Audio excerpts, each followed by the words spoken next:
Big news, the Deadbolt is now blue. And whatever that color is back there.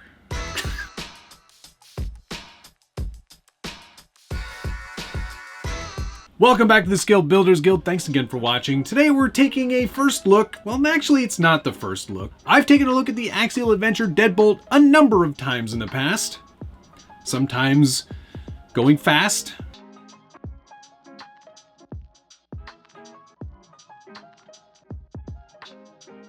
Sometimes just crawling it.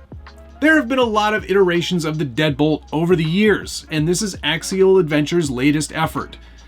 Which is to say that it's been released. There is not a lot different here, and I'm going to get that out of the way right now. It is very similar to previous releases. This is still an Axial SCX10II based Deadbolt. It is the most value-conscious option Axial offers. If you want to get into crawling and you want an Axial rig, this is going to be your choice. And I'll tell you why in a minute. First, let's go over the basics of what you're going to get in the box of the Axial Adventure Deadbolt SCX10II Ready to Run. Yes, it is a ready to run. You get everything you need in the box. The truck, which is Axial SCX10II based, and we'll get into more of the details here in a moment. You get an instruction manual, which is very handy to have. I haven't even opened this up. Hey, you get a nice sticker in there now. Axial always does a good job with their manuals, and I'm sure this one's no different. Lots of blank pages at the back for you to add your own notes. We should make a note, actually. Let's make one right now. There we go.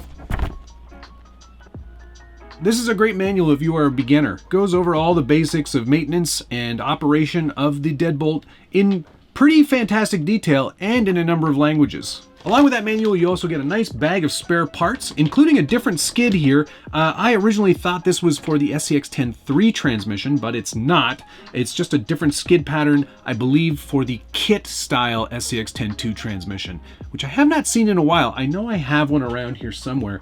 I'll check that bolt pattern and confirm that. In addition, you also get some extra plastic links, you get some extra drive shaft pieces, you get all the heads, moto style helmet and skull helmet. There's also an extra steering wheel. I don't know why you'd need that. And some Axial branded light bucket covers. There's a whole bunch of extra little bits and pieces in here. Definitely worth going through if you are a beginner. I've got about 1 million of those pieces.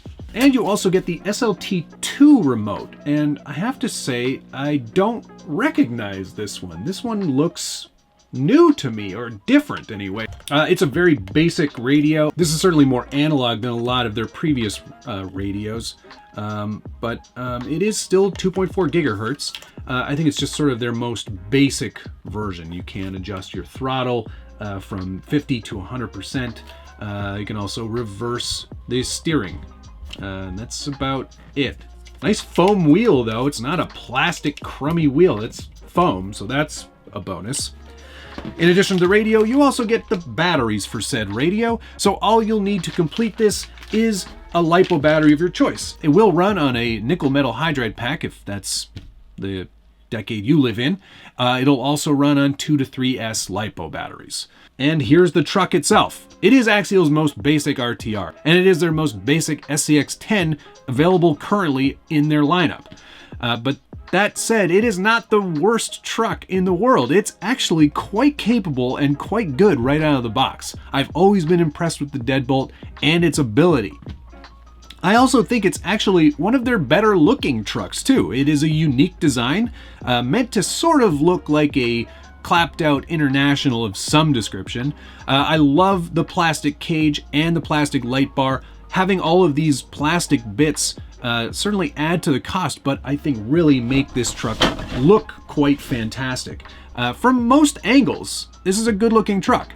I got it in this blue color. They've also got it in this color. It's sort of like a spoiled banana. It's like the best way I can describe it. It's not a pretty looking color on the box. Maybe it looks better in person. I'll never know. This cage does appear to be exactly the same carryover as previous Deadbolts. I don't think there's anything different in the mold whatsoever. It's all the same pieces. But That being said, it is still a very good looking cage, and it's nice that they include that. And the PIAA light buckets on the front light bar here, which is pretty cool itself. It's got the molded in driver. This is a Lexan body, so it's molded in the Lexan there. Not a lot of depth in that interior, and that's mainly because there is a big heavy transmission sitting in the middle of the truck. We've also got a CRC branded front bumper and no rear bumper to speak of whatsoever. Okay, let's get the body off and get a closer look at the chassis. As you expected, it's an Axial SCX10II. Now, a lot of questions are probably coming to your mind. Why didn't Axial just make the Deadbolt on the newer SCX10III chassis, or even the Base Camp chassis, which has a slew of more modern pieces on it? Well, I think the reason that Axial is still putting out SCX10IIs is that there is a fantastically huge aftermarket for the SCX10II. Despite the SCX10III being newer, there is less of a market there. And it's, building over time, and there are a lot of parts that you can use to upgrade your truck. But if you want sheer possibilities, the SCX10II is still going to be the one I would go for if you were looking to do a ton of upgrades and customizing. And the Deadbolt's no different. It's going to give you plenty of opportunity for that. Let's go over some of the features of this chassis. Still the same C-channel rails, very common. Molded in receiver box, and that's a waterproof receiver box. There is a little gasket that goes around the exterior wall, so that'll keep everything nice and clean and dry. It is a 35-turn dynamite brushed motor going through your old standby SCX10II 3-gear transmission. Nothing different about that whatsoever. Same forward battery mount, same forward servo mount. That is a 210-ounce servo dedicated to the steering duty. They also include a metal steering arm. That's the only metal on the lower end of the truck. There are a lot of plastic parts here, and that's what's keeping the price down on the Deadbolt. Plastic links galore, plastic drag link, plastic panhard, plastic everything down there. One-piece plastic axles. Dog bones as well. And that's another value-conscious decision on Axial's part as well. Instead of universals or XVDs or whatever you want to call them, they did go with the dog bones again. And it keeps the cost down. It does limit your performance and the amount of steering that you can get out of an SCX10II. But of course, like I said, there are a ton of upgrades available. And over time, as you want to spend or want to upgrade, there are options there for you. Plastic wild bore drive shafts. These are great drive shafts, though. I've never had any trouble with these. They will take a lot of power too, as evidenced by my previous Deadbolt experience, where I got that car to 55 miles an hour. These one-piece axles are fine too. There are, of course, multi-piece axles that you can upgrade to. You can change these out entirely.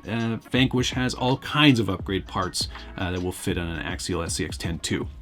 Speaking of plastic, these shocks are plastic bodies, plastic caps. So these are the most basic version of the shock available. Again, all in an effort to keep the cost down. You will notice that the Spectrum ESC that is included here does include the IC3 connector. So they are suggesting that you go with the smart line of batteries. That being said, this is not a smart ESC, so it doesn't have the third wire. It won't allow you to do any of the smart things. You won't be able to check on the life of your battery from the radio. There's no telemetry with this specific ESC. So again, a very basic system, but one that's been proven to work for many, many years. Wheels and tires, these are the Method 101s, I believe. That is a glue-on tire, so they are quite firmly glued on there. That's not a bead lock. There's no opportunity to take these Nitto trail grapplers off. Speaking of, this is the smaller 1.9, 4.7 inch tall Nitto grappler. So who is this Deadbolt for? Well, that's a great question. I think that Axial's placing this back into the market as a sort of entry drug, if you will, into the scale crawling hobby. While it doesn't host a lot of new features or upgrades or innovation, it is a very solid platform. And I think that that's the point here. Get you started with something that's going to work and not going to let you down on your first trip out. It's also a great entry point for children or people that are new to the hobby that don't want to invest a lot right away, but want to get started with something that they know has a really solid upgrade path. I think the biggest problem people are going to have with this deadbolt is the price, however. It is only $50 less than the new Axial SCX10III Base Camp, which, in my opinion, is a far superior truck for the money. So, Axial's got their work cut out for them in making this a desirable sell. The upgrade path is good, but is that enough?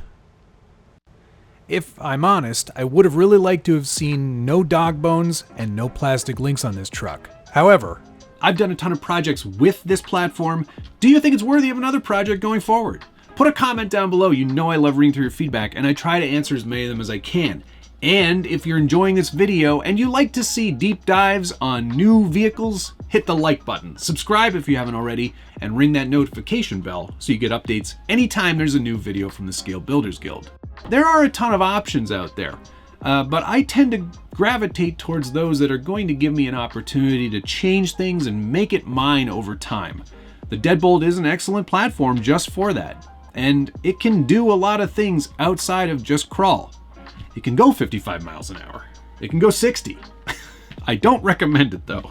Not on these tires. There's still a lot of potential in this platform, and I'm glad to see Axial release something that does have a lot of aftermarket support. It's a smart move. While it is a little more expensive than it was the last go around, I think we have to chalk that up to the world we live in now.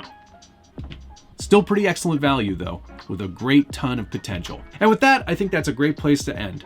Thank you so much for watching, and we'll see you again soon.